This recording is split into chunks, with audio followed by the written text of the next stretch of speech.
Quit acting stupid.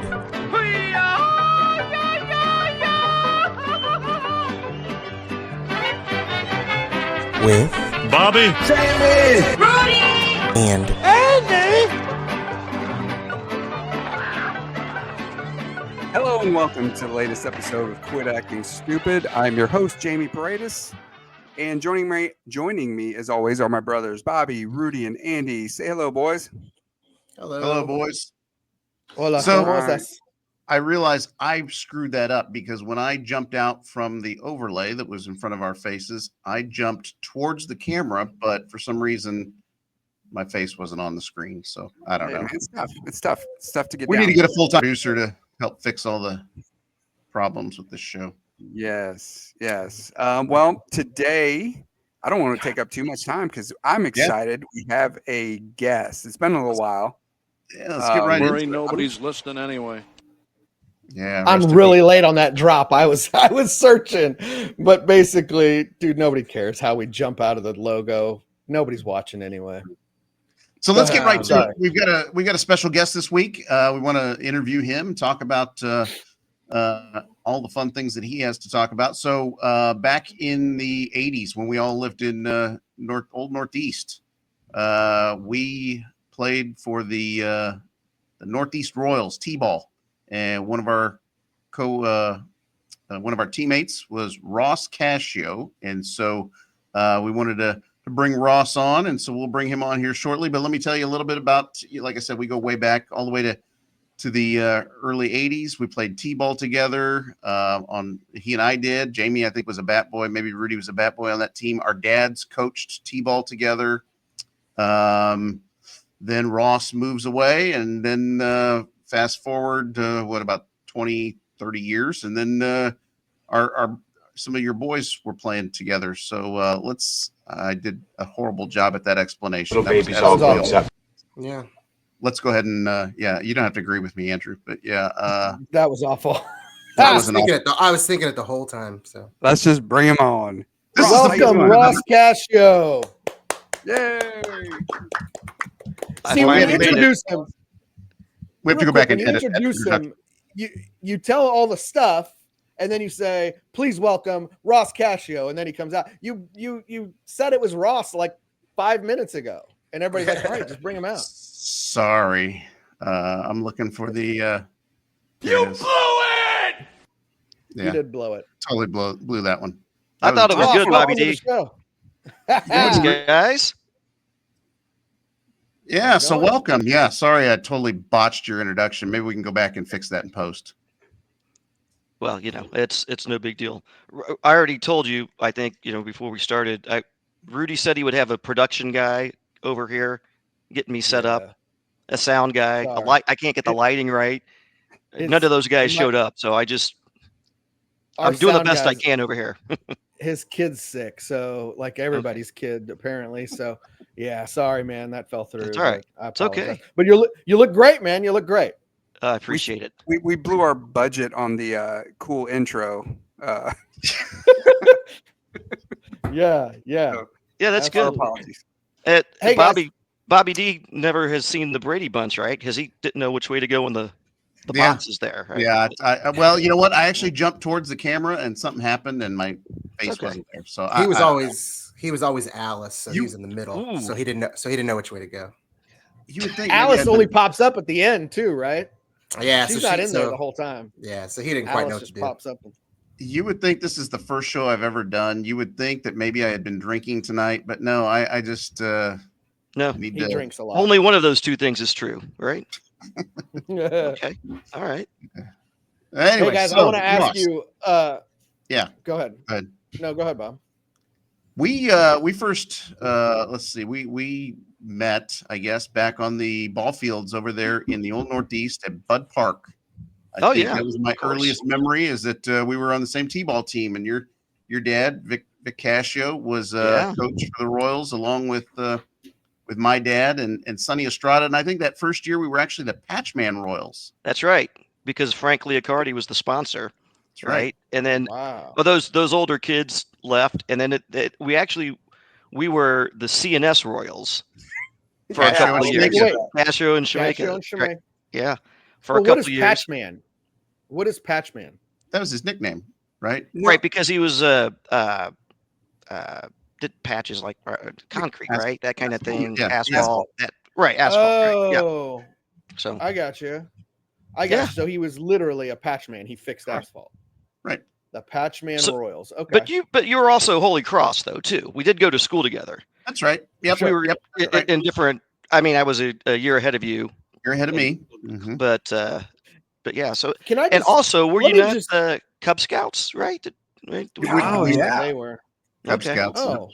Yep. Speaking of Cub Scouts, I got this little doozy here that I found. Uh-oh. Yes. Oh, I look knew at it. that. Look at that. That is Not a- excellent. Dude, That is not a Chiefs excellent. fan from way back. All Not right. a hair. Ross This was is- in the kingdom. Ross was in the kingdom early with Stephon Page and Carlos Carson. Oh yeah, absolutely.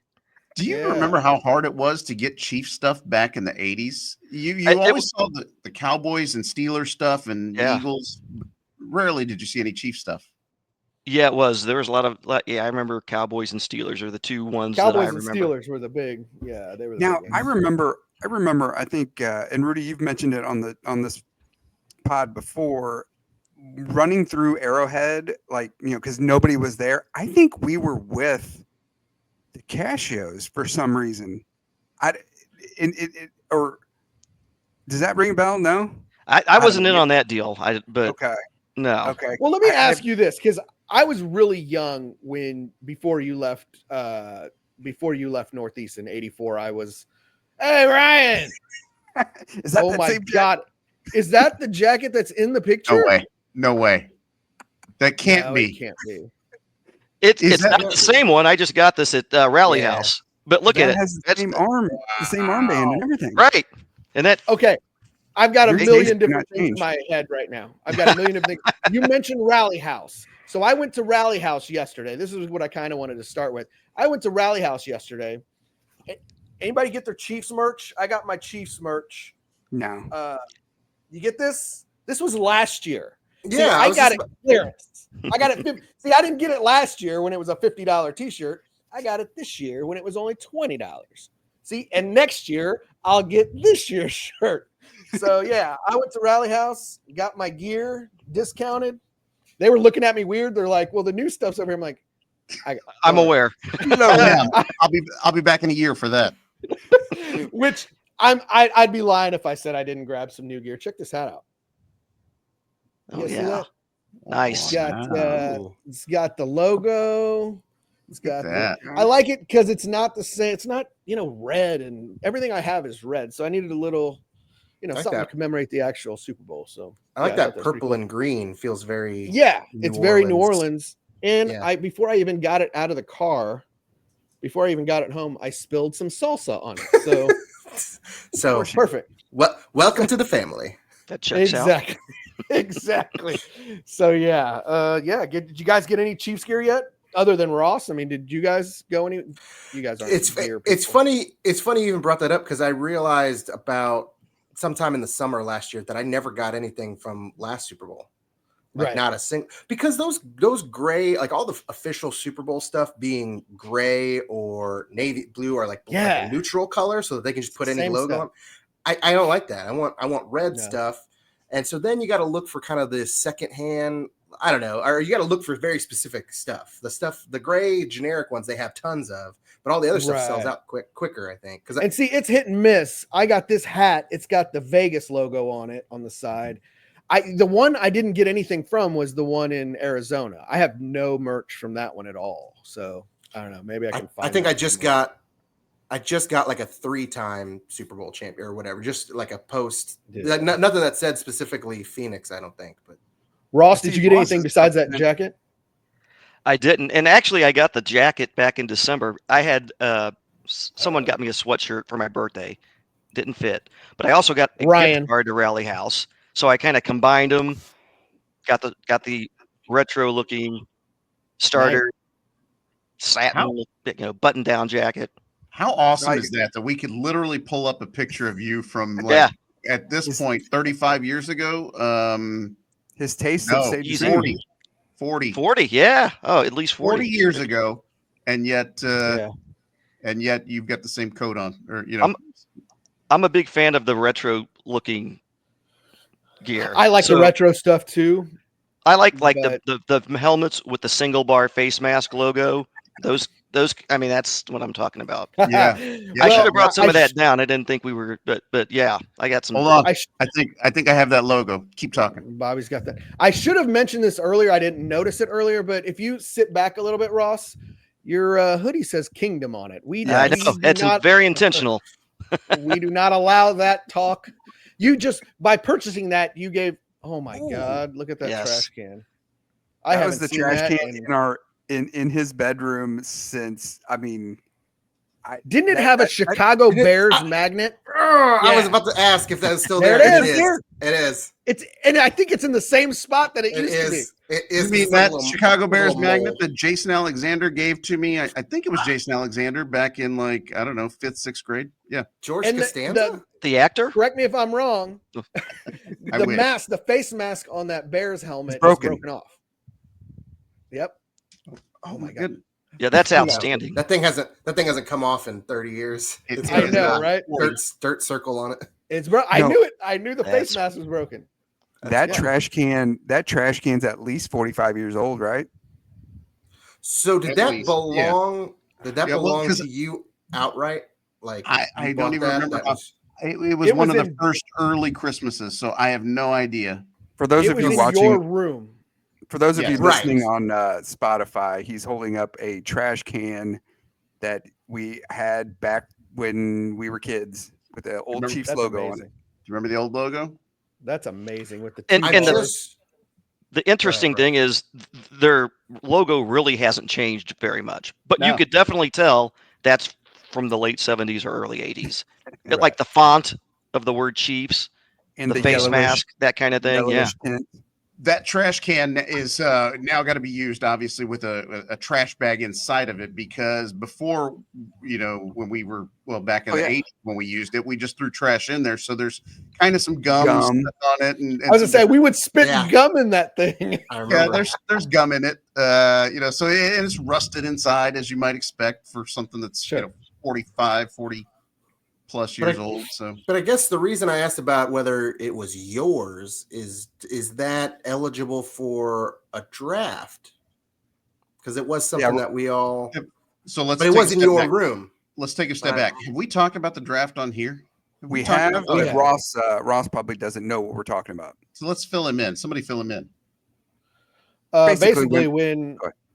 our parents pass along or whatever, there's items that are near and dear to our hearts that we're all gonna, instead of fighting over, we're gonna have a draft, and That's pick. it. First round, second round. So then we oftentimes joke, all right, is that a first round pick or a second round pick? How important is that to nostalgia wise to our memories? So what are some of the items that are going to be up for grabs potentially? Let's take a brief detour. Let's talk about some of those things. We've talked about the ashtray. My dad, when he was a smoker, he had an ashtray, and it was in the shape of a sombrero, and it says Estes Park, Colorado on it, but it's a pretty cool sombrero ashtray. Okay, and it's ceramic, and so I think that's probably up there. What are some of the other? That's gonna be a first rounder. That'll be a first rounder for sure. A lot of ceramic stuff. Well, because Dad would have that with him and then he's not smoked now for 40 I years. think also one of the first rounders, lottery pick probably is the Santa Claus, the plastic Santa Claus plug-in light up. The old, I don't know what they call them, but they're just basic plastic with a light bulb in there, and it's the old Santa Claus. 3 foot tall. I'd call it a fire hazard, is what it is. Oh, sure. See, Ross, our grandmother, our dad's mom, used to make a lot of ceramics. I guess the old people. Yeah. Back in the day, whatever. Yeah. And so there was a lot around our house growing up. And so that's, All right, so, very so good. basically our brother Andy was trying to include the trash can in the draft. I don't know if that counts. We can, but it was always in my room. So I don't know. which I'd understand, and to be fair, nobody's been asking about it or clamoring for it. But to me, when I like, that's something that I always remember being a kid, that trash can in your room. But I would have just assumed it was trash, like it had gotten thrown away a long time ago. I didn't realize anyone was still holding on to it, so I wouldn't have thought about it before. We absolutely can include it back in the draft, and then, like I said, that's somebody's pick. So once somebody goes, then it's somebody else's pick. So. Ross, do you have any of this stuff in your family that you guys fight over? Not that I can think of. I honestly have not really put much thought into it. But my question is are Bob and Teresa aware of this pending draft that will? We joke about it in front of them. Okay. Yeah, all right, when good. we get together. Yeah. Bob and Teresa are basically our only viewers, honestly, at this point. So if they weren't aware of it before, they are now. Yeah. You're doing this show for them, pretty much. It kind of stemmed from the I don't know. Are you a Three Amigos fan? That line, please, of course. The line when he says, "Can I have your watch when you are dead?" It's kind of like the. I gotcha. Yeah, it's our morbid inside joke. I also like. Do you have anything besides Mexican food? Hold on. Yep. Do you have anything besides Mexican food? Yeah. All right. Yeah. Do you have anything besides Mexican food? Queued up. So come to the draft idea by saying, "Oh, so we don't fight over it." But I don't know if you've ever seen draft rooms. It seems pretty tense in there. The war room. Yeah. But rules. I gotta have my war room. I gotta get my war room together, I guess. So you gotta really come prepared with, all right, how important is that item to you? Is it, would you rather have the Chiefs trash can, or would you rather have Dad's old ashtray? Now, again, this in the future after Mom and Dad are gone. So yeah, but not everything in their house is an item. There's certain things that you're just like, I remember that from our childhood, and I'd like to have that. So yeah, there may or may not be a piggy bank, a plastic piggy bank in the shape of a Michelob. I beer forgot bottle. about that. Yeah. I guarantee there is. The Michelob beer bottle piggy bank. Yes. Do you think Dad, and I don't think they have this anymore, but remember the Dukes of Hazzard cars that were in his top drawer that were like they went on a racetrack, but we never had the racetrack put up. I'm sure they got rid of those. I think the racetrack is long gone. I think that's been thrown out. I'm certain of it, because I don't think it worked. But the cars may still be around. I don't know. Okay. Well, real quick. So we're 20 minutes in, and I've got I'm going to be like Mom, and I'm going to forget. Like, I've got all these things, and we need to let Ross talk more. But my thing is for you. I don't want to let you off the hook for that Chiefs Kingdom sweatshirt. Yes. Get back to that. You realize when you purchase that, you put money into Mitch's pocket, right? Yeah, and I know there's a big Mitch Holtis thing with you guys also, right? Yeah, I know. He's the worst. Right. Ross, I think you need to go for his job. Well, yes, I would support that. Yeah, I don't know. He's got to be ready to call it quits here pretty soon. Except I think he's I don't think he's leaving on his own accord. From your lips to God's ears. He the broke part out about him moving on. Yeah. He broke out the you gotta say? You gotta respect whatever the hell he says. Well, that stupid thing that he claims he just spit out off the top of his head the first time, which is BS. Right. We know he spent all night writing. Hey, hun, asking his wife, does this sound better or does it? We know you spent weeks on it. Well, so here's okay. So I like talking about broadcasters, right? So there you go. We could just so I've started watching this. I vividly remember, like 1981 is the first football season I can remember, like details of every Chiefs game.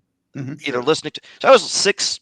I turned 7 years old in the middle of that season. Okay, so a few years later, so the Chiefs broadcaster at that time was a guy by the name of Wayne Larrivee, who I think is still doing the Packers games. Maybe he was doing the Green Bay Packers. He's their play-by-play guy in recent years. And then in 1985, the greatest broadcaster of all time, Kevin Harlan. Not a fan. Yeah, thank you. Yeah, Jamie. He's the greatest. I gotta. I mean, he's he was as good is as good now as he was then. So I feel like I was spoiled listening to him, and then anything after that was going to be. I don't know anyone better, and everyone's entitled to their own opinion, obviously. There's no one better. I don't think. I think he's great. So I feel like I was a little bit spoiled, and then Mitch. One thing I'll tell you I like about Mitch is that he grew up in like north central Kansas, I think. So he's he's a Chiefs fan. His passion, I do think his passion is genuine. I do think some of that stuff is scripted, Rudy, like you were saying. I mean, I don't think all that's just off the top of his head. And the last straw. Okay, go ahead. Well, I was just going to say if I'm just listening, and I don't listen to much radio because I'm always watching on TV or I'm at the game. So right. I just hear it on the highlights, right? So it's for me to get to like truly judge it, I would like genuinely have to listen on 10, 15, 20 minutes of a broadcast straight through, like if I'm driving around. But again, I'm almost always making my plans around the game. So it's sometimes you can't help it. You got to be somewhere. So maybe you're driving in the car, listening to the game. But no, I get a lot of the criticism. I really do. But I might have the hate form that you do. My last straw was pregame. The game hadn't even started yet. I was rushing to get to wherever I was getting. And he said something. He referred to Mahomes as Batman, and he referred to Kansas City as Gotham, which Gotham is obviously New York. Like you can't just change that. But whatever. It's so corny. And the shark, right. Frank Clark, the shark, Clark. And the sausage. It's all so corny that I think the Batman Gotham thing, that was it for me. I'm like, I'm done. Does he still do the put the hammer down?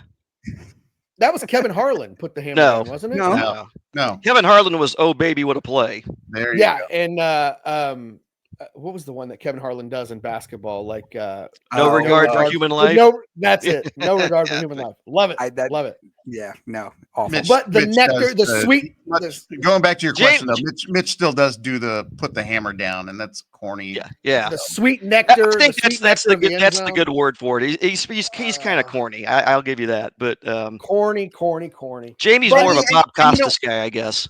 And you know what, Ross? I mean, I'm with you. I really like Kevin Harlan. He just was more genuine. And when he first started, I gave Mitch a chance, and I really liked him at the outset. It's only probably within the last, 5 years, 10 years that he's really made it more about himself. Let me come up with all these cute little nicknames: the Kingdom, the Sausage, the Shark. It's all about me now. I'm going to entertain you. And I'm like, no, dude, just get out of the way of the game. I want to listen. And I really, like I said, I enjoyed listening to him when he first started. I liked his voice. It was very nostalgic. But yeah, lately, last 6-7 years, he's made it all about himself. And I think what that's it. You said it perfectly. I think that's why I can't stand him. Ross, give me your Mount Rushmore of broadcasters. Ooh, that's good. Regardless of like sport, whatever, it doesn't matter what sport. Man, I've never thought of that. Surprisingly, right? So Harlan is definitely there. In his prime, before he got grouchy, Al Michaels is up there. Ooh. 2 for 2. The last couple of years, Al Michaels is just he complains about everything, but like kind of is in his prime. Al, and look, I think of the 1985 World Series, so that's probably some nostalgia there, because he was for ABC sure. had the World Series for the title. And you're gonna laugh, especially in light of, and I have done a complete 180 on this guy. I used to be a big Bob Costas guy, but after what happened in this last thing of the playoffs, again, Bob Costas was the lead broadcaster on the 1985 ALCS Royals Blue Jays. So those are good memories for me. So again, maybe that's just the nostalgia thing of it. Let's see, who else? Let me think of it. How about let me preface it, or I should have prefaced it by saying if you don't say Vin Scully, then your list is null and void. But anyway, go ahead. Oh, Vin Scully is great, obviously. But see, I didn't listen to a lot of Vin Scully except what we were talking about growing up Northeast. So back then, the Royals games were on, and the NBC game of the week was on Saturday, and that was it for baseball. Unless you were lucky enough to have cable, then you got to watch the Cubs and the Braves. But so Vin Scully would do some Saturday afternoon. That's kind of obviously he's known for being the Dodgers announcer, but I know, I would say that he would be up there. And then I got to say, let's see, let's just go off this isn't really true, but just to mix things up a little bit, I would say my favorite wrestling announcer was Jesse the Body Ventura. So we'll throw him in there as well. All right. Yeah. I like that. I think there's one glaring omission though. I know. I think there's Denny Matthews. There you go. Keith Jackson. Keith Jackson. Hold on. I'm gonna, for your consideration, Marv Albert. I love him in basketball. I like John Miller in baseball. And if we're going wrestling, man, I'm a Gorilla Monsoon guy. Yeah. Jesse Ventura is the first, I think, heel announcer. Like up until that point, they were just kind of straight guys, right? Just faces, right? Mean Gene. Yeah. Oh, right. But then Bobby or Jesse the Body was probably the first, but Bobby Heenan was probably he was good too. To another level. Yeah. So that's a lot to choose from. Denny Matthews up there. I like Harry Carey, but again, there's the nostalgia for me. You know, that's Cubs baseball. That's 84, 85, 86. Steve Stone. And see, because Harry Carey was so good, I would put Steve Stone in there too, because their voices seem almost synonymous. What about this one though? Ross mentioned Saturday afternoon baseball, and another fellow Paisan, Joe Garagiola. Yeah, that's right. Absolutely. Joe Garagiola. And he was, so I barely remember this, and I only know it because of watching just like YouTube highlights. He was on NBC's call of the 1980 World Series, Royals Phillies. Okay. Wow. First time I remember crying because of a sporting event was Game 6 of the 1980 World Series. Wow. Willie Wilson struck out in the World Series. My only memory of that World Series is not really of that. Where it was the fact that there was a picture on the wall at the Burger King on Independence Avenue, and it was of. I remember this picture. What? Keep telling the story because I'm not remembering any of this. There was just a picture in the Burger King on Independence Avenue, and we went in there, and it's like, I was like, what? I think we probably had to ask Dad, what is this? And he mentioned that the Royals were in the World Series in '80, and I'm like, I don't remember watching it. Granted, I was like 4 years old at the time, so but yeah, that's my only memory. Yeah, it was weird because again by that next year I just remembered that it happened, and I remember someone saying after that last strikeout that it was actually over, because after they lost the first game, I was like, oh, well, we lost the World Series. Oh no, you got to win 4 games. What? How does this work? Like, oh, okay, it's not. Yeah. So it was like a whole learning experience thing. And then, go ahead. Well, I was to say, who would have thought that they won it in '85 and that it would be 29 years until they even made the playoffs again? That's crazy. Yes, isn't it? Yes. Long. Oh, absolutely. Long price bill. Well, should we try to get Mom back and shift the focus onto where Ross went after Cub Scouts and after leaving in 1984? Let me skip all the T-ball, but yeah, that's fine. Let me just say this real quick though. When I was a kid, I swear to God, Ross, your dad, Vic, was like the first celebrity to me. I don't know, and I was way younger than you guys, but I remember seeing the yard signs that said Victor Ross, like around Northeast. And I'm right. I know that guy. Like I know, I don't know what. And they always had they always had an ad in the Northeast News too. Yes. So his picture, his face was in that ad. Yes, in my childlike brain, I'm like, he was the biggest celebrity, like, to me as a kid. I'm That's like, hey, that's funny. What was it I like, know that Ross? guy. Yeah, What was it like growing up as the child of a celebrity? Yeah, He was. I mean, pretty come on, he normal. was kind of It was a pretty mayor of normal Northeast. childhood. He was kind of like the mayor of Northeast, wasn't he? I mean, he knew a lot of people in Northeast. Yeah, still does. absolutely. I think. I mean, but Vic Cascio. that's right. Yeah, Yeah. good My guy. grandpa started Victor Ross and Company in 1952, I think. Wow. So Did he you worked with my papa, and and So are you not do the you guys? Ross So you and guys don't Victor remember Ross? what's that? Are you the Ross and Victor Ross, or I'm that was your not. grandpa? No. So so my grandpa's name was Ross. Okay. My dad is Victor. So we're named. And my son is Victor. So it kind of goes in our family every other generation, So right? so his son better be Ross, or you're gonna knock him out, right? That's what I'm talking about. Yeah, because yeah, exactly. So you're getting ready to say? Go ahead. there was I barely remember this, so I'm sure you don't, but they actually had on. So you remember the Safeway on St. John? Yeah. That was St. John, right?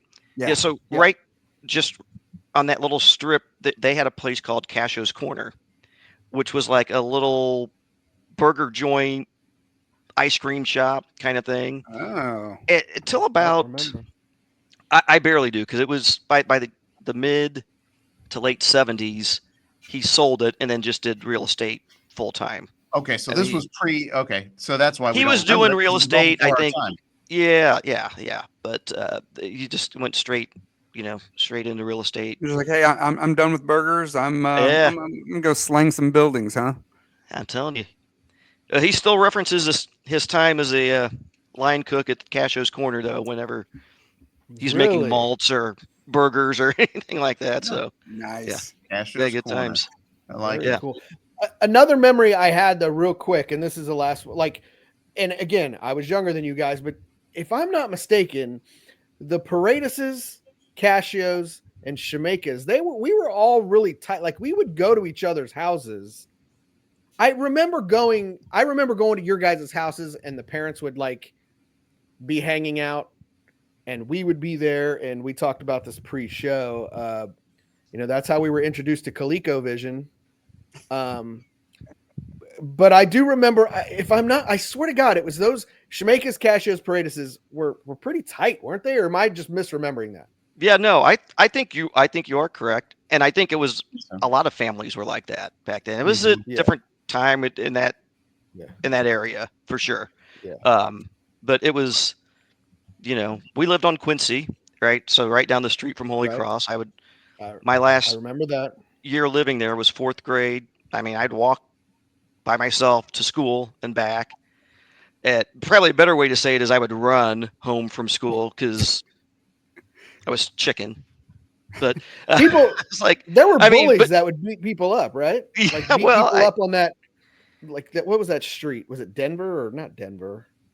Like when you get to the bottom of Quincy, before you get to your block, people would turn to walk to Van Brunt. That's remember Denver, there was that.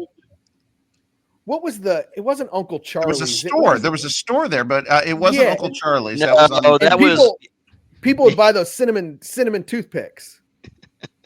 Do you remember this at all? That little store on the corner, right? The little red building thing. Yeah. Yeah. They used to have outstanding grape and cherry ices as well. I do remember that.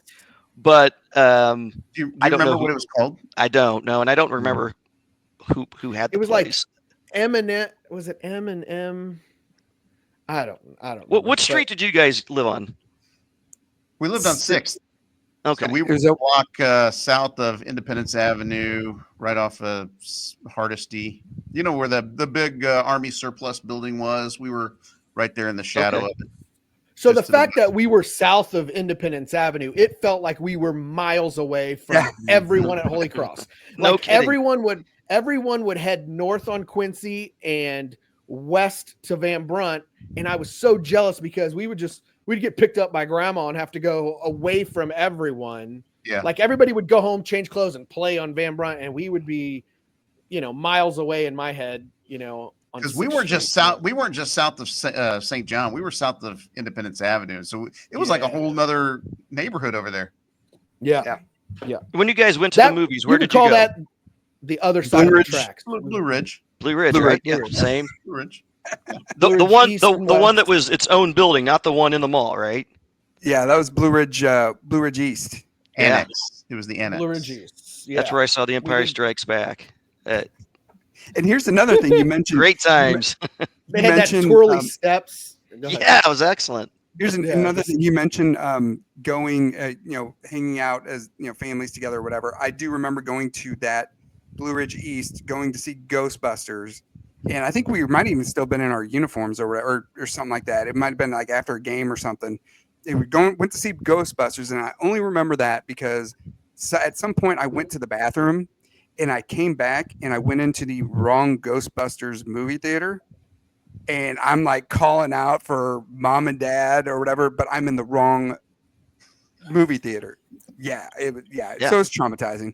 Yeah. I didn't know that. That's hilarious. Yeah. You said that was at Blue Ridge East? I believe so. Yeah. That was the first place I ever went where I realized there were two movies at the same time, or playing at the same in two different theaters. It was Toy Story, and I think I went with Grandma Garcia and maybe like Marcos and all his siblings. All the Jaramilos. And we walked in, and I remember like we sitting down, and the movie's on, and I'm like, I don't think we just missed a few minutes. Like, I think this is the middle of the movie. And so we had we're all settled, and we had to like get up and leave and look like, yeah, there's a different time on this. Like, I remember like I was the youngest one probably, but I'm the one who's like figuring it out. Like, no, it's also over here. It blew my mind. I'm sure you trying to explain that to Grandma Garcia went real smooth. Oh yeah. I'm pretty sure we were pretty loud in the lobby there trying to figure it out. What do you mean we're in the wrong one? This says Toy Story, doesn't it? Well, now it's over there. I felt like I walked. Trust me, I used to have to tell her over here. Now, Ross, Ross, did you go to Crown Center? Those movie theaters? No, we went to the Blue Ridge East, right? And then, so obviously, when my mom went shopping, it was the Blue Ridge Mall. I lived northeast, and when we moved up north, we had Metro North Mall, right? Sure. So I didn't go as much to the but I feel like the Blue Ridge Mall was great in the late 70s, early 80s. The Orange Julius stand, I would hit every hot dog and an Orange Julius every time. Yeah, Woolworths. that was the place. Yeah. Blue Ridge Mall. Yeah, of course. Yeah, they had a Woolworths. Metro North. They also had two movie theaters. They had one in the mall and one outside the mall in the back.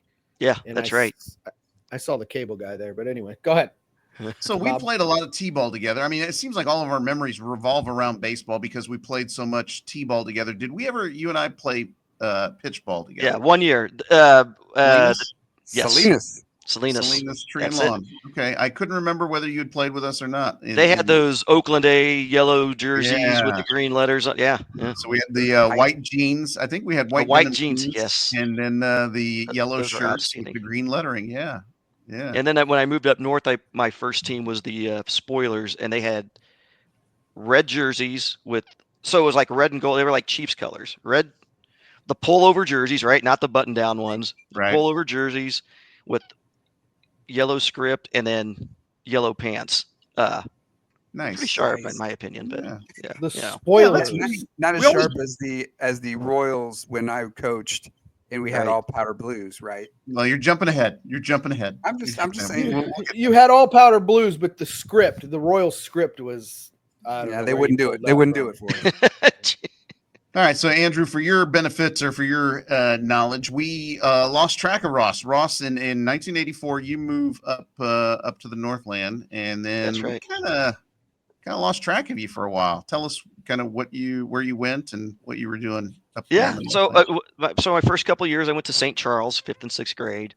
Okay. I went to Antioch Middle School actually for 7th and 8th grade, for no other reason than like the kids in my neighborhood and the kids I played sports with all went there. I wanted to go there.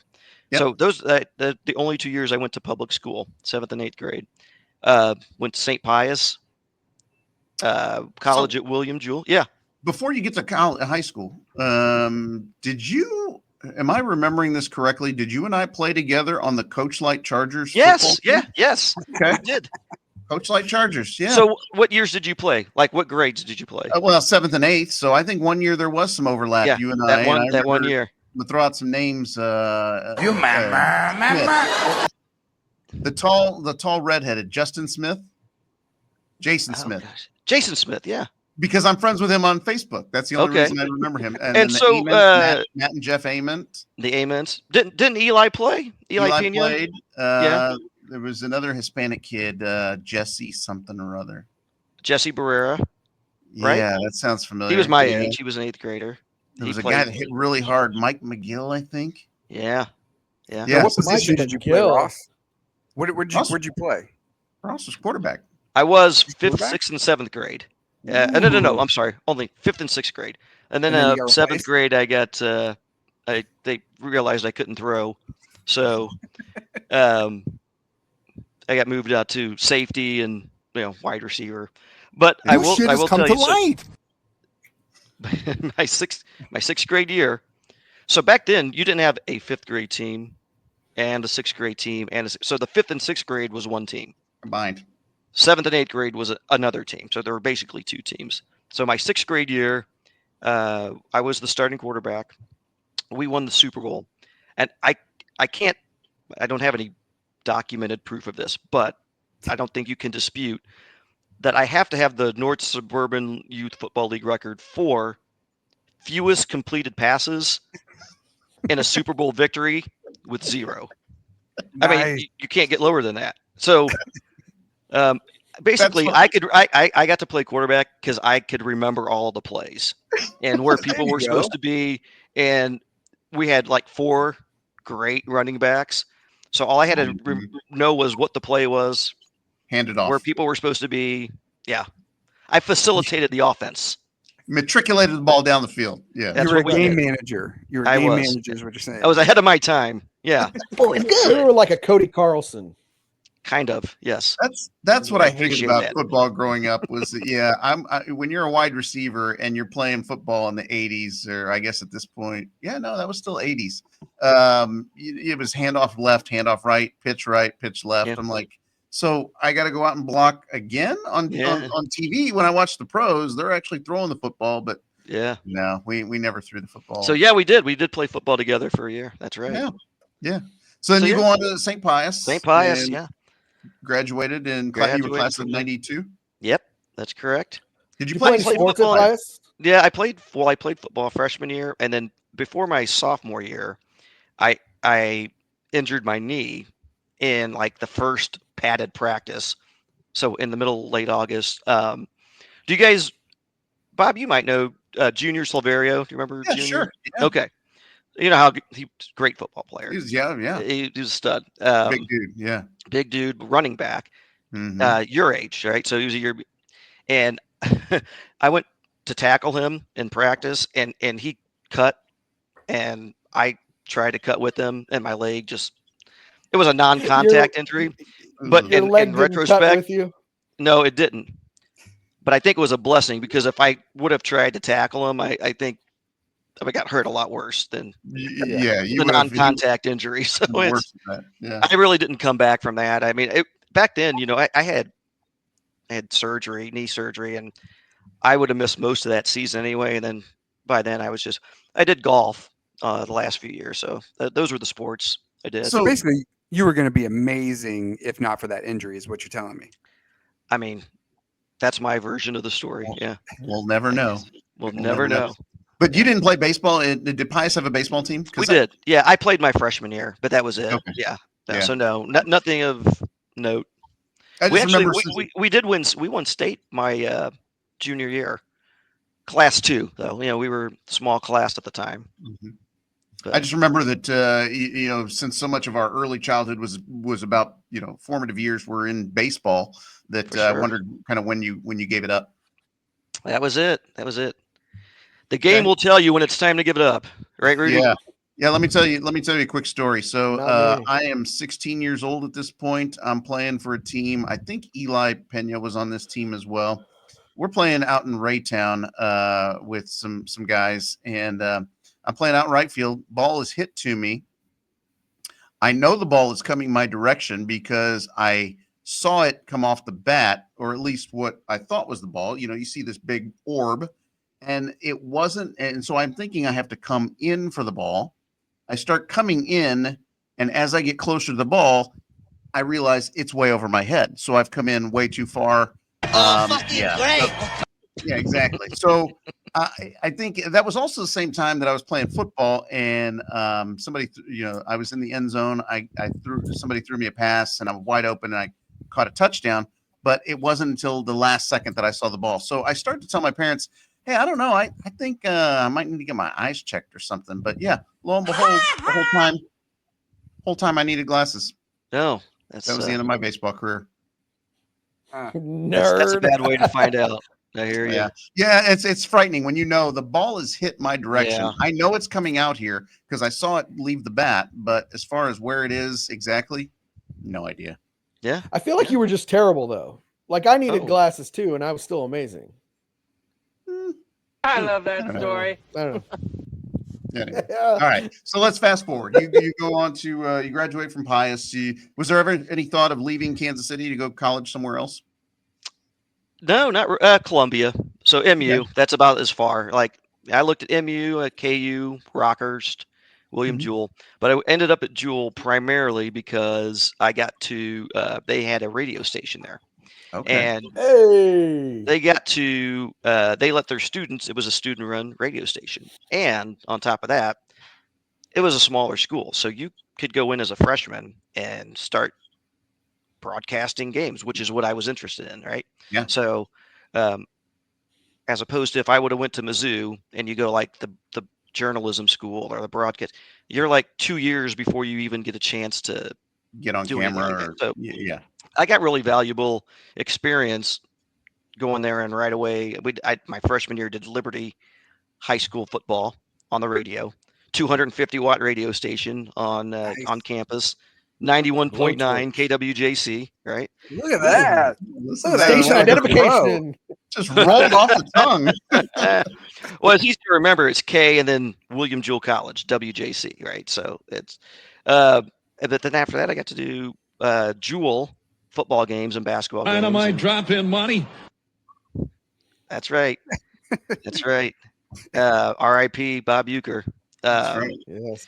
But yeah, here's another guy that might be on the Mount Rushmore, right? Bob Euchre. Yeah, that's true. So yeah, after I that was ultimately why I ended up there, and I made a lot of good friends there, so it was a good choice at the end, and I actually did radio as my job for about a year and a half in a town called McPherson, Kansas.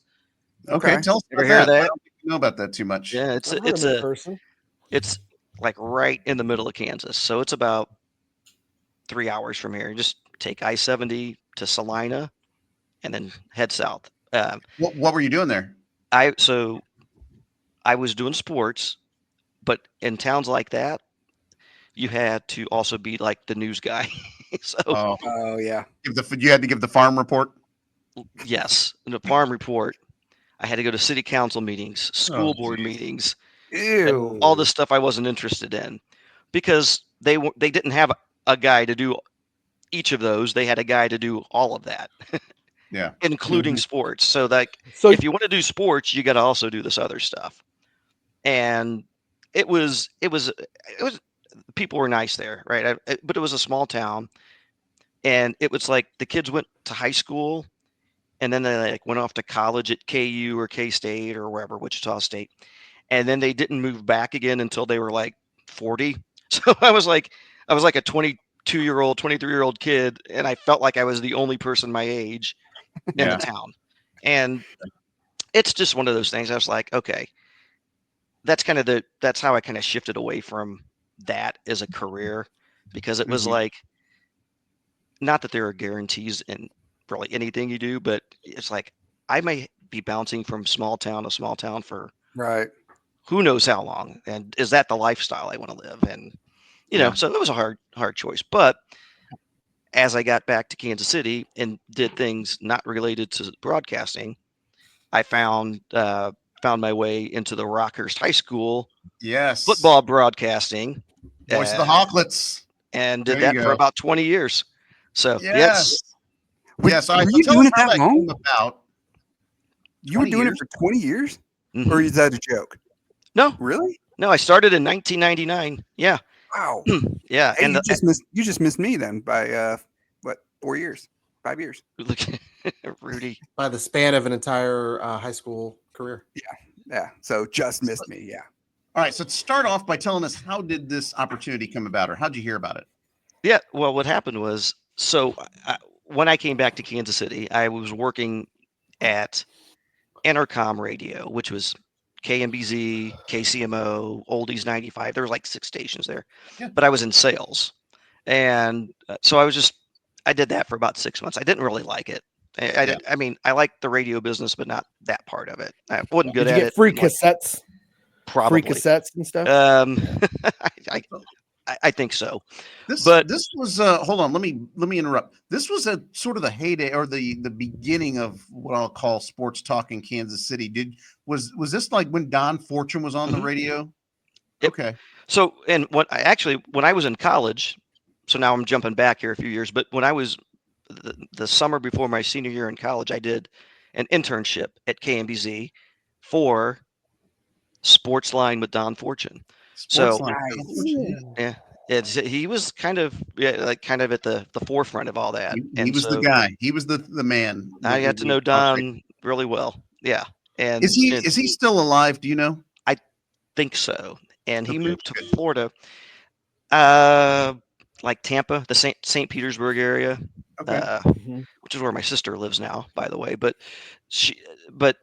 I heard an interview. I heard a podcast with him. Danny Klinkscale interviewed him. You know, who that is, right? So right. He had Don Fortune on. This would have been about 3 years ago. So okay. At least as of then, he was. Yeah, he's got to be in his 80s, though. I would say. Yeah, sure. 3 years ago, huh? I think so. Yeah. Okay. I used to listen to him. AI tells me that he's retired and lives in Florida, and I presume that he's still alive. Yeah.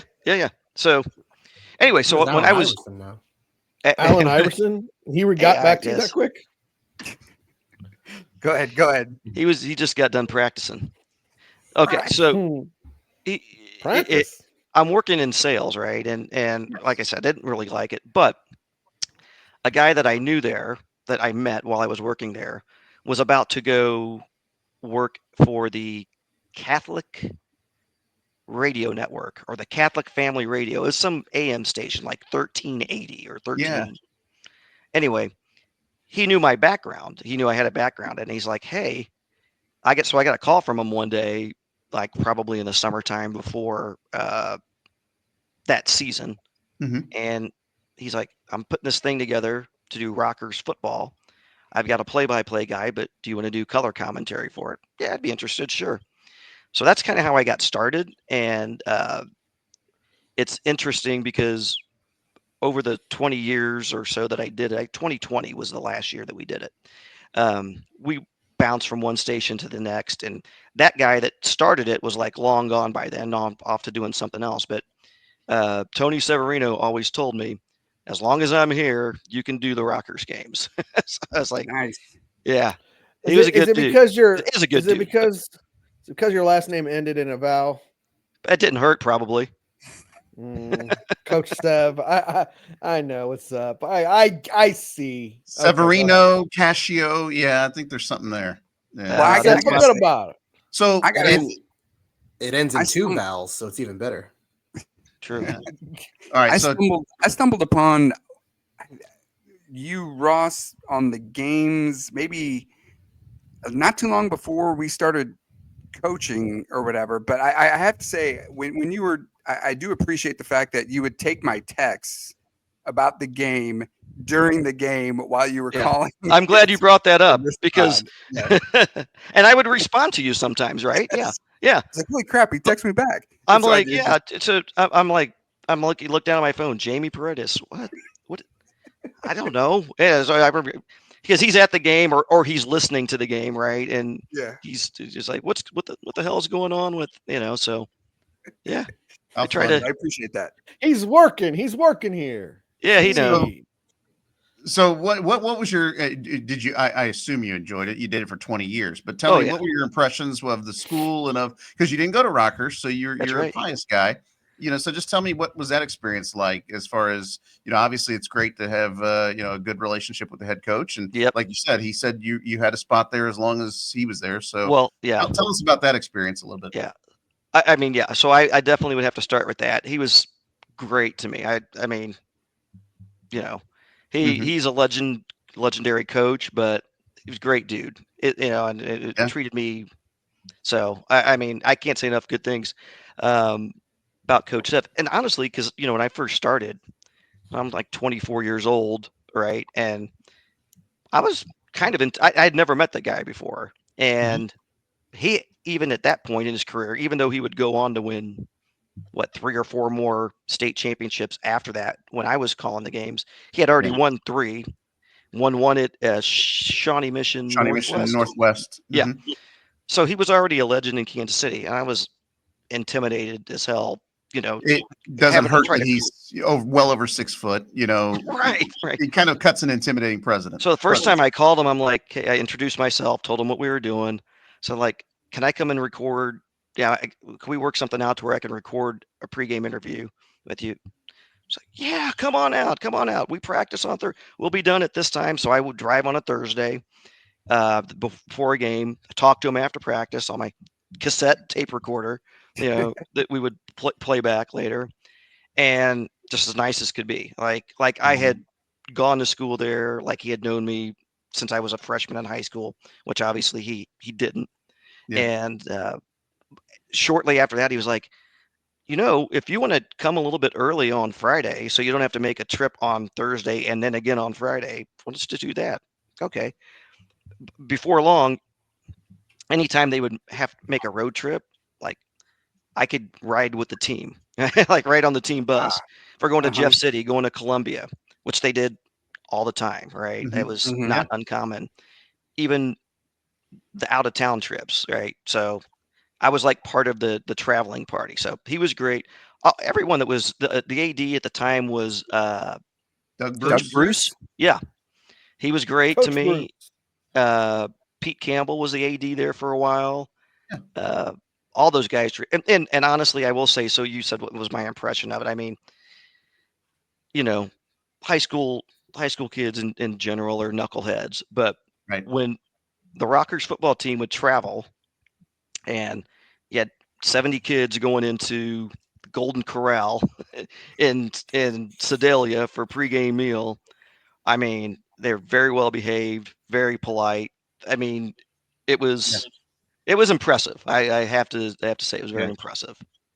That's awesome. I mean, you kind of had exclusive access. I mean, not exclusive, but you had behind the scenes access to the team. I mean, obviously you're working a day job, but were you able to interview players and stuff? Yeah. We would, for players, when we would usually talk to coach and say like, hey, we'd like to talk to, and it kind of changed over the years.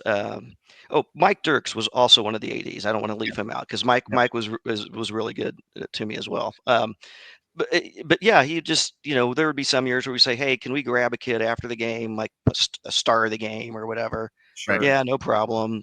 Things like that. So yeah, it was fun. Great experience. And obviously it didn't hurt that they won a lot of football games. Well, yeah, to do that always makes it a little bit more enjoyable for sure. Oh, absolutely. So tell us, how did it, and only if it's amicable or, a good story to tell, how did it come to an end? Was it? Oh yeah, no, there's COVID? Okay. That's primarily it. So the last year was 2020, and so that was Kelly Donahoe's first year, and man, what a horrible way for him to have to start his career at Rockhurst. Yeah. I mean, obviously there were bigger things going on right at the times, but if you're just looking at the football aspect of it, he's trying to build a program. In fact, we didn't, and I had known Kelly before. I like Kelly a lot.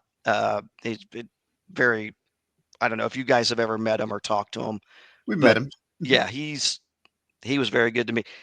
Obviously, it was mostly from his time at Blue Springs, and Rockhurst would play Blue Springs all the time. Right. So that's where I primarily knew him from. But so during the COVID year, we weren't even doing interviews, like on-field interviews, nothing. I would come in, you'd have to get screened, walk up to the press box, did the game, walked out.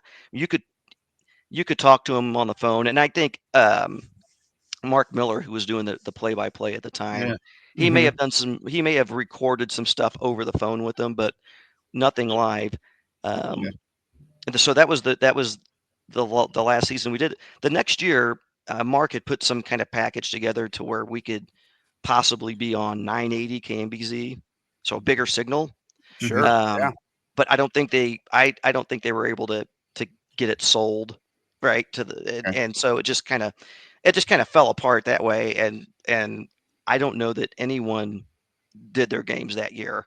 And in fact, I don't know what they do now for. Yeah, I don't know that anybody does. I don't think they're on they don't have an like their own station anymore, like they did back when you were there. I think now it's just whatever the 8-10 varsity game of the week is. It may be a Rockhurst game. It may not be. All fell apart. All fell apart without Ross. That's right. The glue that but held everything. It was absolutely. I mean, there was no like, and it's cool because now I'm on Friday nights. I work the chain crew at Staley High School, so I'm down with the FAPs. I'm still involved in high school sports. Still involved, and they may have some, and a lot of high schools are doing this now, and Staley does this. They have like, especially the bigger schools, will have like a broadcasting class. Well, they'll let the students do the games. They'll like stream the broadcast, like video with. I can tell you stories about that. My son and I will, from time to time, if it's cold or it's an away game, we'll get the live stream and then we sit there and just kind of listen to the youngins who are learning their craft, and we critique them the whole time as hard as we can. And so my oldest son Victor did that when he was at Staley, right? Oh yeah. And we were listening one night. It was a basketball game. And I just start hearing F-bombs going over and there was a mic. It was a crowd mic that was near where they were. Yeah. So I'm texting Victor. I'm like, somebody's dropping F-bombs on a hot mic. and he's looking at it and he's looking around. It's kind of so it's one of the rules of broadcasting is always assume the mic is on. Yeah. Right. So, yeah. If you think it's off. So the reason Jamie was able to text you during some of those Rockhurst games that you were doing, we're talking probably here in anywhere between 2010 and 2020, was because you had reconnected with, Jamie initially, I think, right? Because your son played on a team. Why don't you guys talk about how that came about? How did you first? I'm trying to think. I think Ross, I don't know that you guys played with us that first year. I didn't, and actually, I got Maury's number. There you go. First, and Maury Gilchrist, our cousin, who was also one of the coaches of were they then the Royals? Is that right? Yeah. How did you know Maury? Well, so I didn't. So Ryan was looking for a team. Ryan, your son. And how Ryan. old is he at this point when you're looking for a team? Oh, that would have been 8 or 9. 9. I think he was 9. Probably 9. Yeah. Because it was a 2016 season. Okay. And he was born in 2006, but December. So he would have been 9. Hadn't turned 10 yet. So you reach out to this guy. You don't know who he is. But I don't. I got this. Maury Gilchrist. I grew up with Carl Moley, and Carl Moley's son, Carl, is the same age as Ryan. Jamie, you coached him, right? So I was talking to Carl, saying like, "Hey," and I don't even know how I remembered that our son that somebody told me Carl Moley's son, his team is looking for players or whatever. So that's how I got Maury's number, because I think they played with them the year before. So I talked to Maury, and then talking to Maury, he's like, yeah. We're doing this. And I think my cousin Jamie Paredes is going to coach the team. I'm like, Jamie Paredes from Northeast, like that one. I'm like, yeah, okay. I lost and Jamie, you didn't have a kid on the team. No, right, correct. And I wouldn't have known that, like, because I'm like, I hadn't talked to you in however, so I just assumed.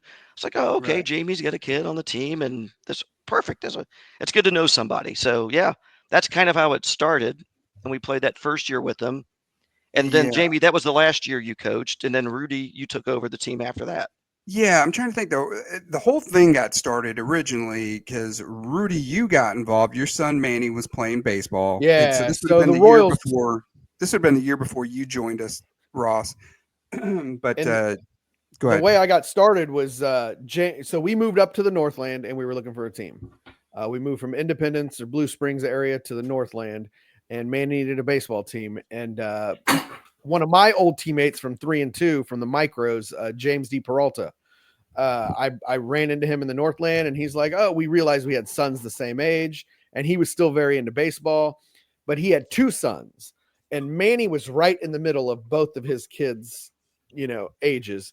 And so James was like, look, I'm coaching both of these teams. Do you think you can take one over? I'll go and coach my older son, and then Manny would play with his younger son, Matt, because Manny played down. And so he's like, would you be able to take this team over? That way I can concentrate on my older son's team. And so I was like, yeah, let's do it. And at the time, Jamie, you were just looking for something to do. You needed something. I was recently divorced, and so I had tons of time on my hands. And you brought that up to me. I was like, yeah, I'll do it, sure. And so we did it that first year. It was pretty cool. And then that second year when you joined us, I think James had kind of just like, hey, can you take it over? I was like, I still had plenty of time on my hands. I was like, and I think I realized that I kind of like coaching. I kind of like dealing with little kids, like, the 7, 8, 9, 10, age range. It's just, they're meatheads. They're just goofy. And, and it's just, I enjoyed it. And so that's kind of how that took off. Yeah. Which I messed that up because the first year James was the head coach and I just helped him out.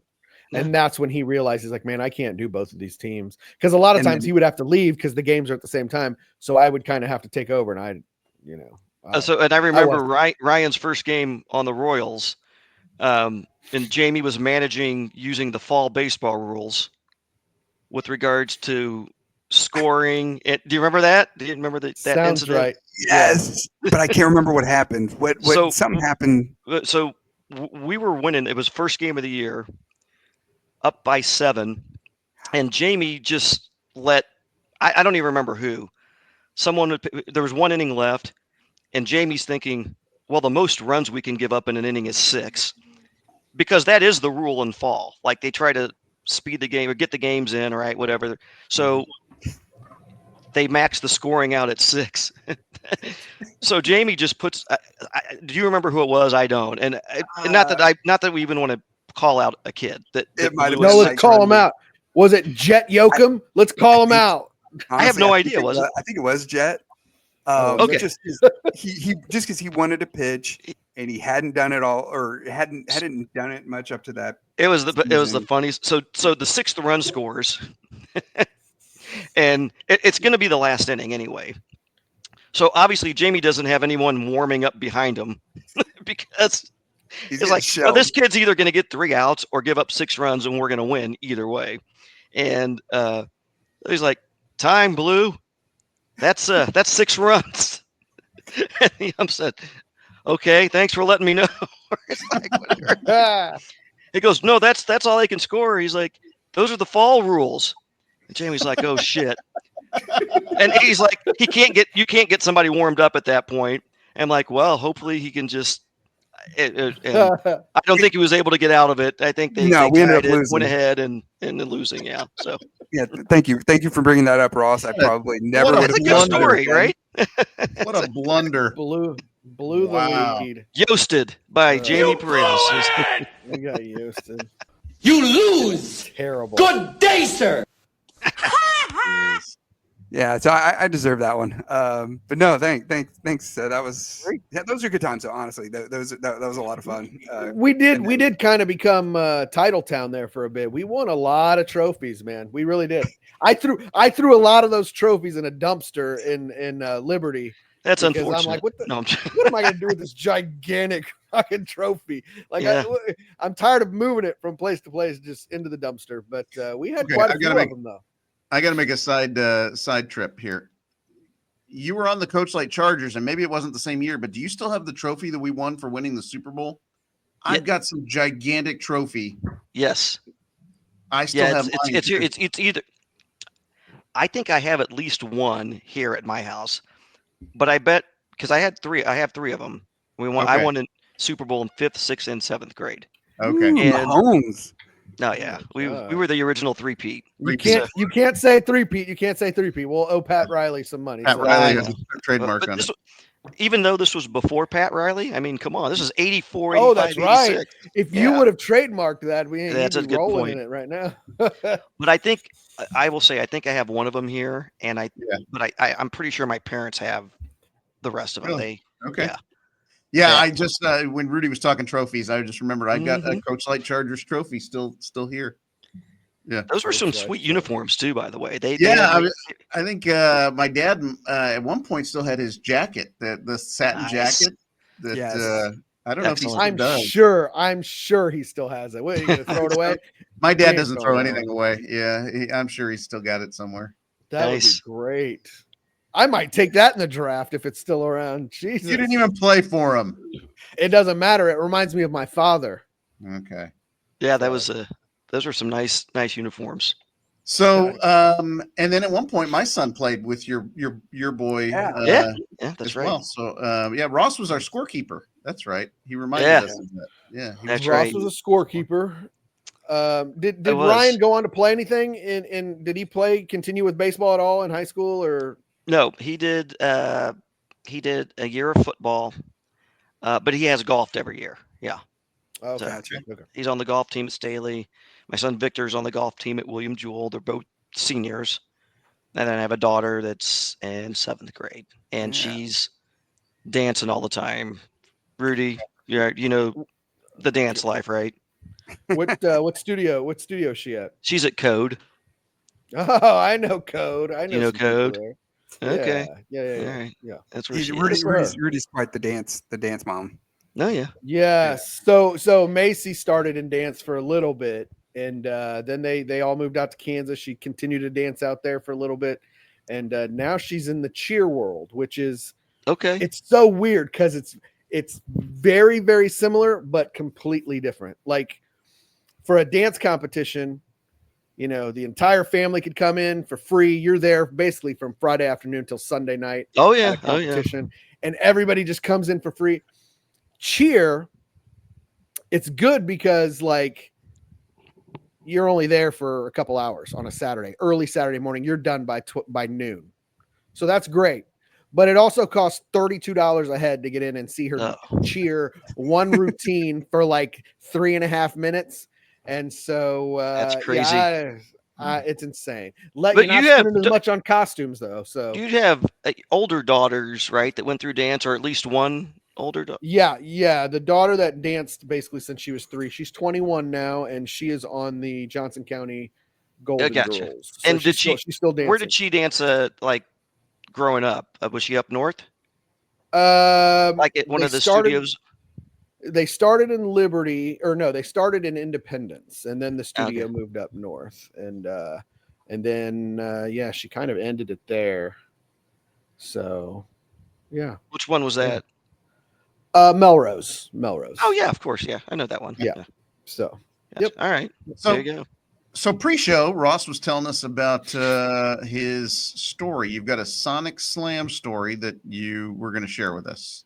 I almost forgot about that. You have a Sonic. Okay. I've been waiting to jump into the Royals acquisition today to get us into that. Who did we pick up, by the way, Andy?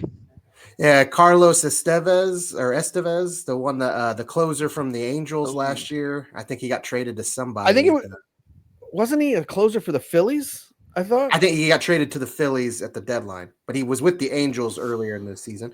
But he was their closer, so now you got Urseg and Oh wow, that's great. still have Harvey. You still got Harvey. Yeah, Harvey. But they got him for 2 years, $20 million, and then a third-year option for $13 million. So very nice. Still waiting. Yeah, I like still waiting on that bat though. They need a bat, or I'm not. You need a bat. When when Santander went to the Blue Jays, I thought that was kind of the last option anyway. The last free agent option anyway. They're saying he's not great in the field, so I was okay with them, especially. And they said playing in Kauffman, it would probably cut off 10 of his home runs just for being in a field that big. I like the overall direction of the team, though. They're starting to get a lot of Italians in the organization, which I like. They got Pasquantino, you got Caglione. Things are turning up. They're pointing upward, I believe. There you go. So yeah, okay. So you know the Sonic Slam deal, right? Yes. Right. You get picked. And you want to explain it for those who may not? Yeah, maybe some people don't know. That's just fine. Yeah. Okay. So, and they've been doing this for a long time because this happened in 2003.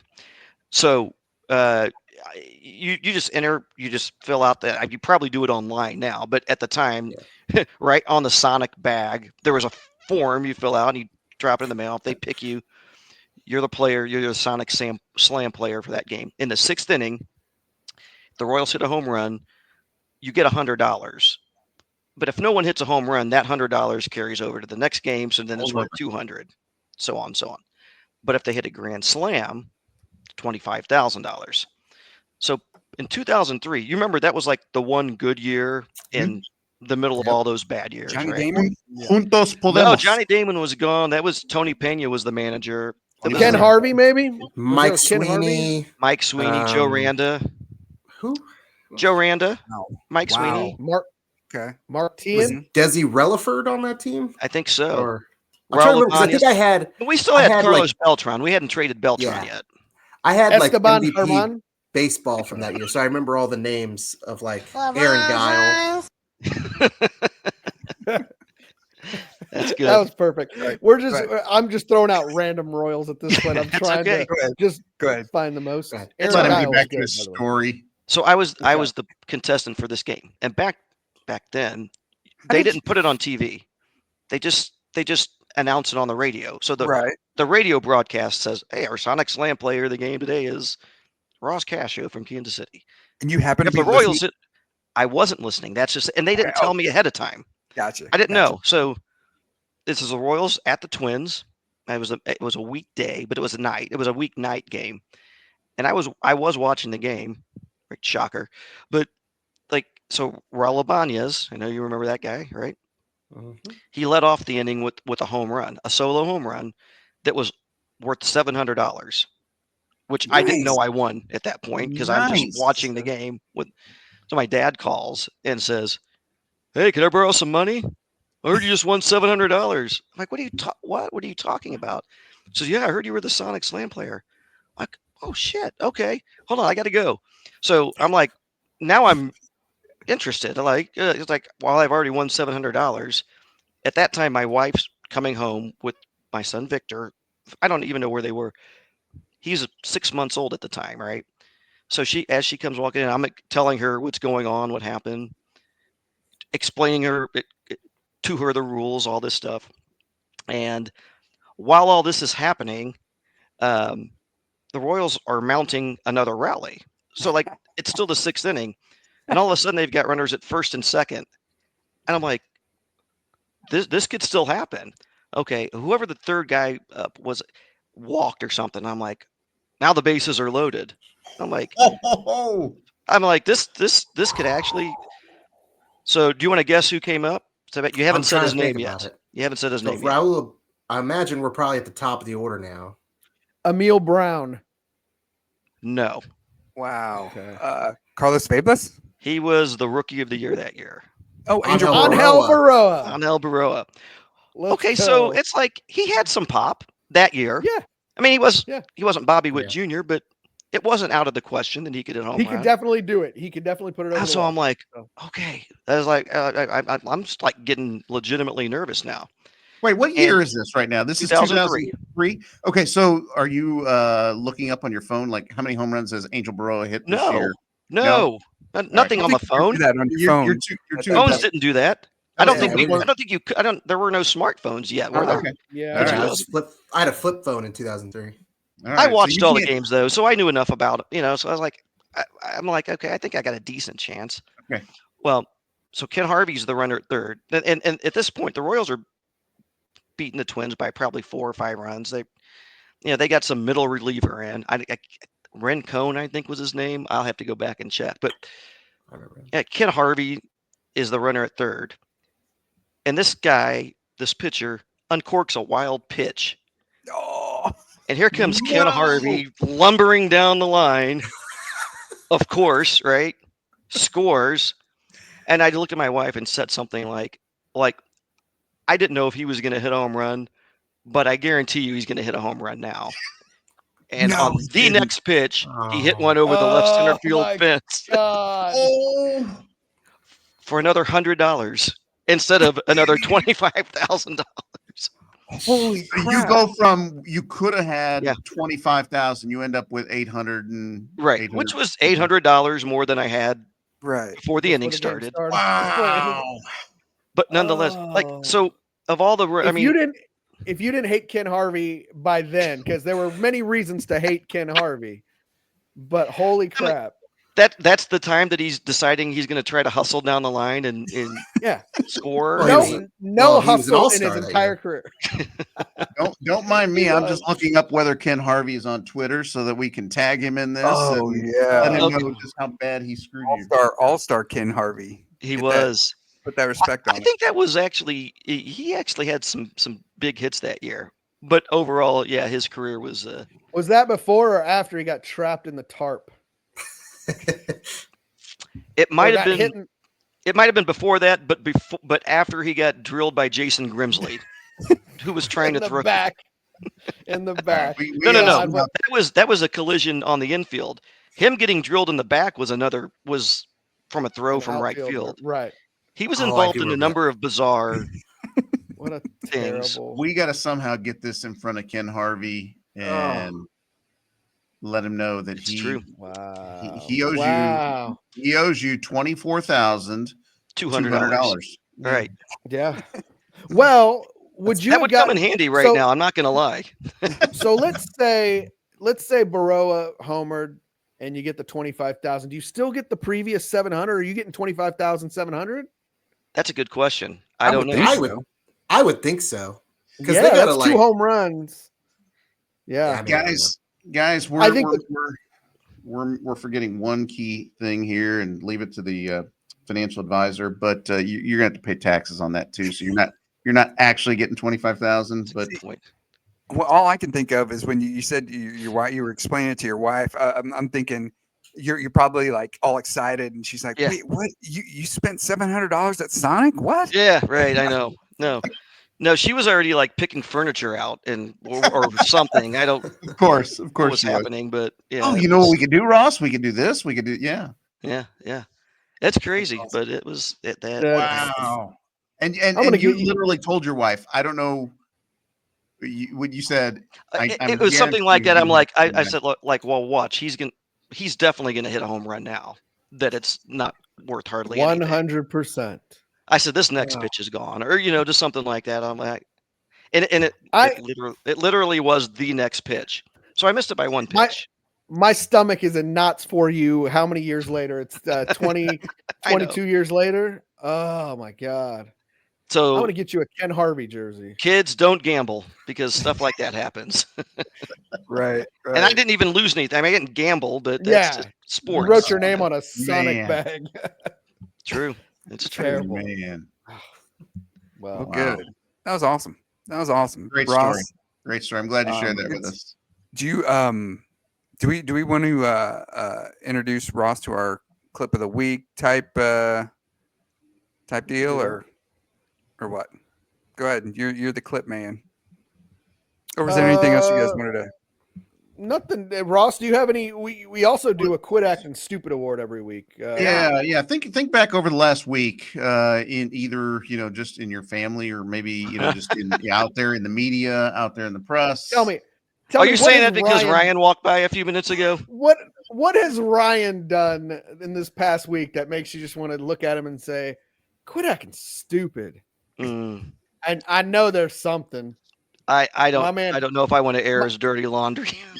My man Squints. I'm not going to find it fast enough, but as Bob Euchre says, don't worry. Nobody's listening. Yeah, I know. That's a good one, though. Good old Squints. Manny still talks about him. Yeah. One of the good guys. I'll have to have him. We'll have to have him on. I'll have him on my podcast. Former players. I'm going to start bringing on former players. That would be good. Former Bombers. He was a Bomber. Yeah. The Royal. Yeah. Did you see Jake Thomas is going to play a little Butler baseball? He is. Yeah. Big Ten, isn't he? Big Ten? Under the tutelage of Rudy Paredes. Yeah, I got him. I got him there. What can I say? I had a little bit of a hand in that too, just briefly. Yeah. Okay. All right. I think he just played with us in the fall. Like he took serious baseball in the summertime. We were just his fall. How do we land him? Because he was like that Sesame Street thing. One of these things is not like the other. Yeah. And I feel bad because he was really, really good. I would always point out to my son, because Manny would be like, I love baseball. I'm like, you don't love baseball. Jake loves baseball. Watch Jake. Watch what he does. You don't do that. You're like making jokes and trying to make people laugh and goofing off. This is what a baseball player looks like. Like I knew he would at least play high school. But so I don't know how he came. I think he played there at I was searching for some players for our summer whatever session or summer season, and because there was originally a couple guys. You know what? I want to. I think his mom was just looking for a team for him for the fall. There was ways that league. Everybody on his serious team in the summer, they all went off to play football. Oh, that's he probably didn't want to play football. Right. So they didn't have a team. And so I think it was right place at the right time. We landed him, and it definitely felt like a Jack Caglione, like he was coming to kind of save the day, or a Bobby Witt. Like we've got one serious player. And Rudy was like to his dad, do you care if he pitches 7 innings every game? I think there are rules against that, but we can massage those some way or another. His dad kept an eye on him. He had a throwing regimen. He and good for him. They got him. He's going to be playing Big Ten baseball. So that's outstanding. Yeah, good stuff. But we normally do a quit acting stupid award. Got one if nobody else has one. Go for it. I've got an idea. I'll nominate somebody or people. The Bills Mafia, the crying over the Chiefs. Oh the my Chiefs. God. I mean, it's stupid. It's ridiculous.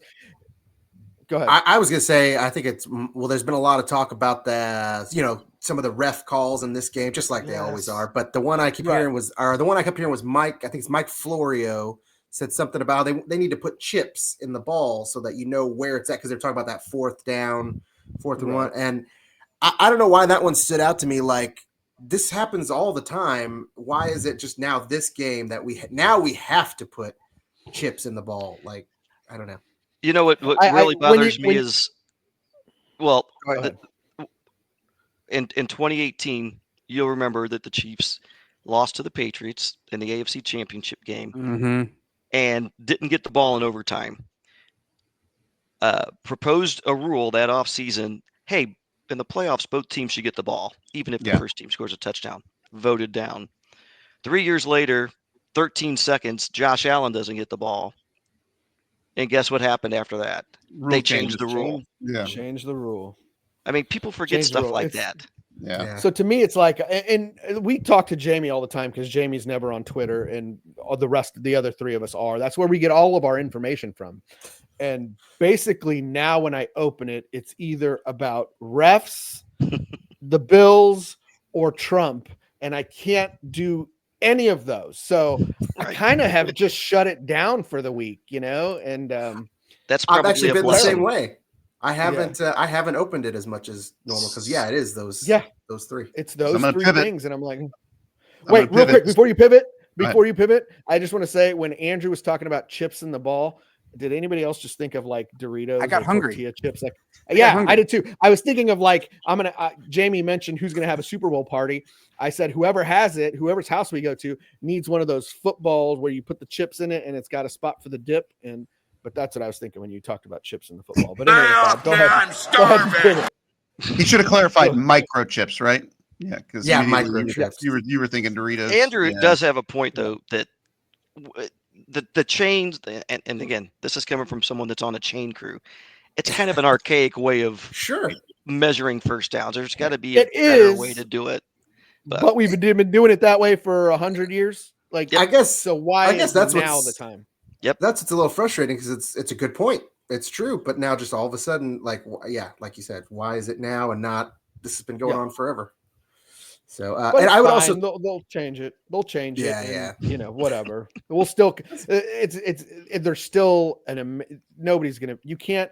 When the Texans were complaining about it, you're not gonna beat the Chiefs with 8 sacks and 12 points. Like it's just not gonna happen. I don't care who's reffing. But my 2 cents is that the whole theory that the whole concept that the games are rigged is just so farcical to me because you're telling me that they've played professional football for over 100 years. Yeah. But in 2019, they decided to start rigging things for, of all teams, in favor of the Chiefs. Why? One of the smallest markets. Yeah. What sense does any of that make?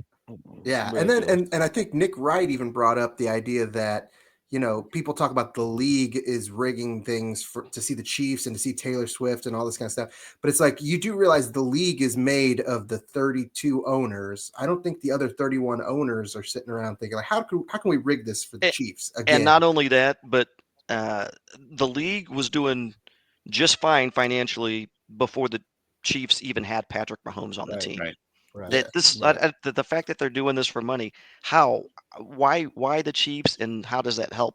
Whatever. It got to the point. It got pretty ugly with me, because I would jump on a post on Facebook and say, you guys are crybabies, blah blah blah blah blah.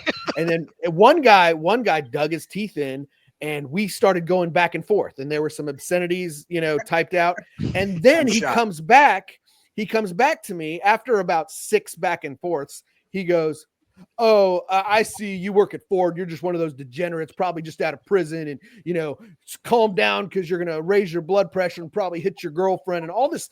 And I'm like, "Oh, so you obviously went to my Facebook page and saw, everything you could learn about me." So then, of course, I went to his, and he's a long hair. He's a lead singer of some loser band, and so I go at him again, and then that's when I realized, like, what am I doing? Like, I just lost 20 minutes of my life. Yeah, Well, that's you're what bad Oh, idiot. no. You This shouldn't was tell like- anybody. 20. This was like 2 hours. I was at work, but I was at work, like not doing anything really. So I'm. It takes me 20 minutes to realize, you know what? I shouldn't comment on this. So I mean, if you actually went through the process of looking and commenting, like you're dug in pretty deep. Yeah. Once he went to my Facebook page, I went back at him and I thought, you know what? Let me just block this guy, and then it was over. Like out of sight, out of mind. Like it was done. But. So we're giving the award to all the fans and or all the people out there in the media that are complaining about the Chiefs getting calls and all the whininess. Yeah. The only other one I was going to suggest was Travis Kelce on the award stand, because I don't know if you guys thought this was weird, but Travis Kelce gets up there. You think, okay, if he's going to quote a song lyric, it's going to be Fight for your right to party. Right. I'll bet everyone in the crowd was ready to let that go. And then he pulls out, do a little dance, make a little love, and then does that. Like everyone knows they were going to come in. I don't know. So Easy in the Sunshine T-shirts. Well, they were playing that. They were playing that at the time, which is why I think that happened. They were, and that's fine. But don't forget, he did do the fight for your right to party, which these are all lame, but he also did the Viva Las Vegas. And my issue with his Viva Las Vegas rendition, Mitch Holt just gave him that idea, by the way. Of course. It's probably my issue with his rendition was he did like too many. Like, just if you're gonna do that, if you choose that song, do Viva Las Vegas. Just do it twice. Viva Las Vegas. But he did it like he like did the whole like the actual song. He did the whole chorus, and I'm like, bro, come on. We're all man. waiting. Like, yeah, we're all waiting. We know the song. Get to it and finish it. You look like an idiot, but yeah, do it a little dance, make a little love, get down tonight. That was. I got another idiot. I don't know. Yeah, Bob, you were going to say something. Hopefully, this doesn't change the whole tenor of the program. Can you guys see that? It's a guy being hauled away. A guy being hauled away in. Hold on. Wait a minute. Guy being hauled away in handcuffs by Immigration and Customs Enforcement, and he's wearing a Latinos for Trump 2024 shirt. So I told my family, I said, I don't know if this is Photoshopped, but that's pretty darn funny. So I feel like it's got to be Photoshopped, right? I don't think so. No. I don't know. I just remember post-election there was a lot of interviews with Hispanic people that were just very proud to have voted for Trump and not realizing. And they would say stuff like, the interviewers would say, this could put your family, this could put people in jeopardy. Well, they're not going to come after us. We're the hardworking. That's the whole thing going around on the social media, at least on Twitter, I've seen is, well, the leopard's not going to eat my face. Yeah. Yeah. Like what in past history has told you that, Trump's going to go through this with a fine-tooth comb and make sure he gets the correct people and do his due diligence and make sure he's getting. Come on. Wow, this show took a hard right. So all these people, let's just say, quit acting stupid. Quit acting stupid. So the clip of the week. Can we go ahead? Jamie, can we also do recommendations real quick? Oh yeah. What do you got, man? We're at an hour. 30. We might say that. Well, because I remember I recommended something, but last time it was after we finished recording, which was that Brooks Wheelan stand-up on YouTube, Alive in Alaska. Go see it, because I didn't say it on the podcast. I said it after we finished recording. So I wanted to get that out there. It's very good. Go check it out. Great stand-up special. All right. And it's on YouTube. Oh, that was it? Okay, it's on YouTube. Yep, that was it. All right, clip of the week. Kind of, I heard rumors that ICE was over on the west side today. I don't know if those were true or not, but here's the clip of the week for our Mexican people. Okay, let's try.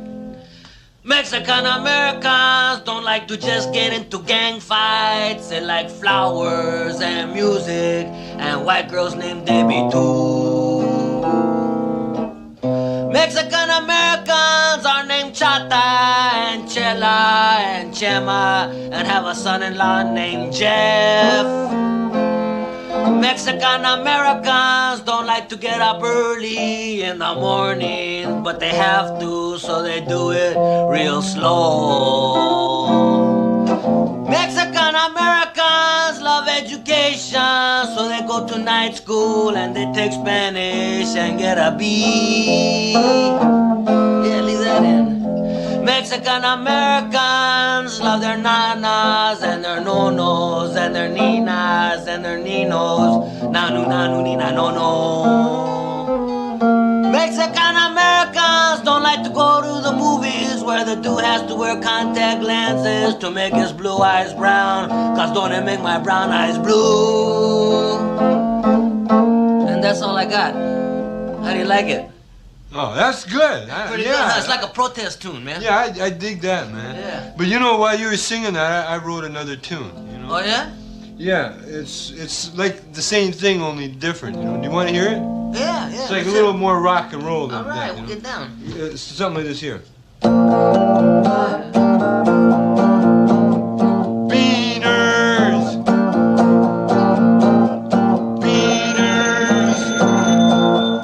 I gotta work a little more in the lyrics. Yeah, that's heavy, it's man. It's kind of like, All right, so that's always Hold on. Can I favorite of ours.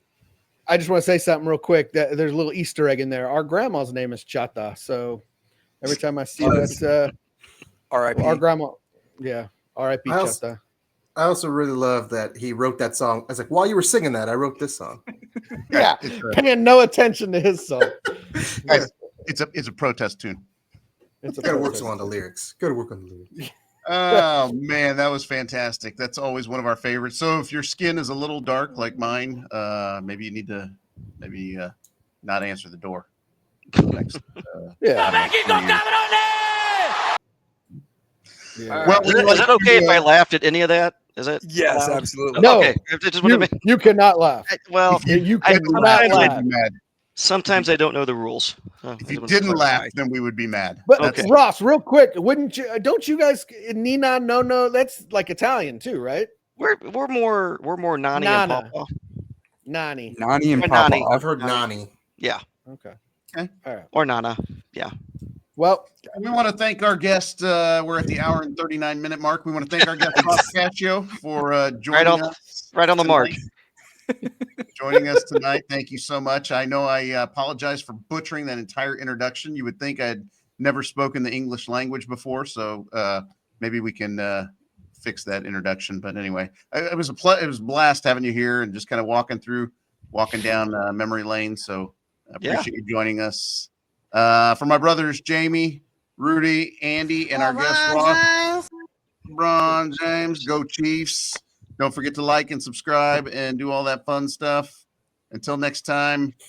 Not to get into too much troubles, okay?